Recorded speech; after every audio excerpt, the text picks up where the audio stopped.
Tapos na ang ilang taong pagtatago sa batas ni alias Piolo. Ikaw may warrant to pares. Ha?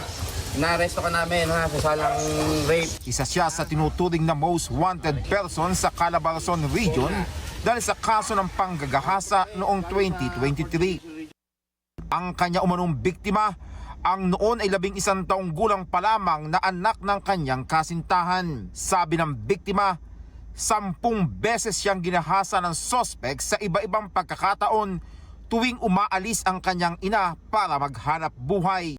Natakot umano siyang magsumbong noon dahil sa pagbabanta ng sospek. May sinabi po kasi yun sa akin. Huwag daw po ako magsusumbong kasi daw papatayin daw po ako.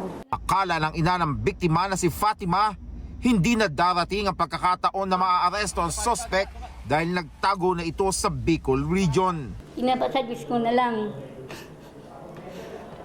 Lagi ko tulala. Laking tuwa niya nang ibalita sa kanya ng mga otoridad na naaresto na ang sospek sa Santa Rosa City, Laguna. Hindi ko paglalagpasin yan. Magandang pinakita ko sa kanya, babaltahan niya akong ganyan.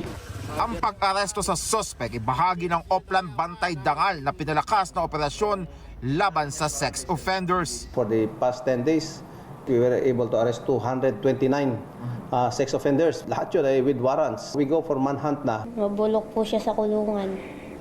Pag sana po, di na po siya makalaya yan habang buhay. 15 taong gulang na ngayon si Jemjem at pilit na nagiging matatag matapos ang sinapit na pang-aabuso. Dennis Datu, ABS-CBN News.